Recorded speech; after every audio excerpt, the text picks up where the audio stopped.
எம்பிரான் கம்பத்திலையனார்க்கு அரோகரா.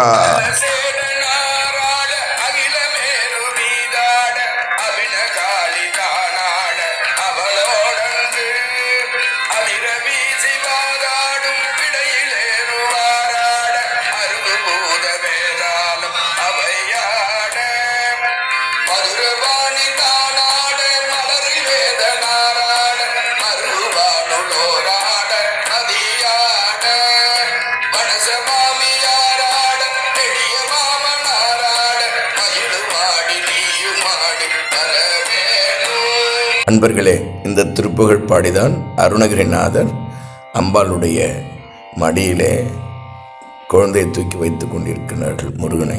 அது அந்த காட்சி காட்டுது பாருங்கள். கம்பத்திலையார் கோயிலுக்குடைய முகப்பில் இந்த சிற்பங்கள், சுதை சிற்பங்கள், அந்த புராண வரலாறை நமக்கு அற்புதமாக காட்டுதுங்க.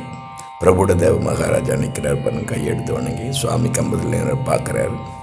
சம்பந்த ஆண்டான் வேண்டுகோளுக்குனுங்க முருகப்பெருமான் வரவிடாமல் பார்த்துக்கொள்ள அம்பாள் தன் மடியில் குழந்தையாக தூக்கி வைத்து கொண்டிருக்கின்றார்கள். ஆனால் அருணகிரிநாதனுடைய அற்புதமான அந்த தமிழை, சந்த தமிழை கேட்டு அம்பாலும் மெய்மறந்து இருக்க முருகப்பெருமான் ஓடி வந்து மயில் மீது வந்து அந்த கம்பத்திலே காட்சி கொடுக்கின்றார். அந்த பின்னாடி வளையல் மண்டபம் இருக்குது பார்த்தீங்களா, அதில் அந்த ஈசான மொழி கம்பம் தான். அது பின்னாடி அந்த ஈசான கம்பம் தான் இங்கே கம்பத்திலையார் கருவறையாக இருக்குது. அது நல்லா ஒரு அடி வந்தால் பாருங்கள். ராஜகோபுரத்தில் இருக்க கம்பத்திலையார் சன்னதி. அந்த வரலாறு தான் அற்புதமாக கம்பத்திலையார் கோயிலுக்குள்ளே போகும்போது முன்னாடி முகப்பு சிற்பமாக வரைஞ்சி சுதை சிற்பம் செஞ்சுருக்காங்க பாருங்கள். எம்பிரான் கம்பத்திலையாருக்கு அரோகரா.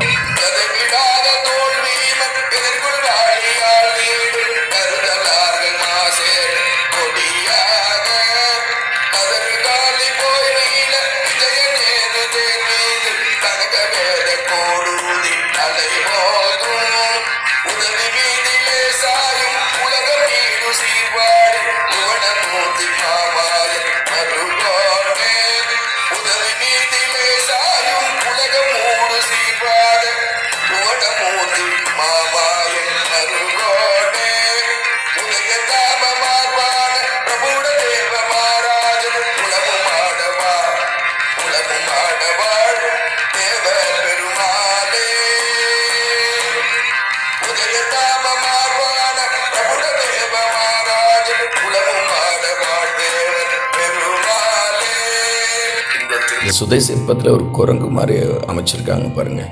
எல்லாரும் நாத தத்துவத்தில் இருந்து கேட்குறாங்க. இந்த குரங்கு மனத்தை அடக்கி இருந்தால் நமக்கு அந்த நாத தரிசனம் கிடைக்கும். அந்த நாத தரிசனத்தில் முருகப்பெருமான் திருக்காட்சி கிடைக்கும் என்பது அதுக்குரிய விளக்கங்க. சிவா திருவண்ணாமலை கோவிலுக்கு வரும்போது கம்பத்திலையார் சன்னதியை பார்க்கும்போது மறக்காமல் இந்த முகப்பு சிற்பங்கள்லாம் பார்த்து அந்த திருப்புகழை ஞாபகத்தில் வச்சுக்கிட்டு வேண்டிக்குங்க. நல்லதே நடக்கும். அண்ணாமலைக்கு அரோகரா.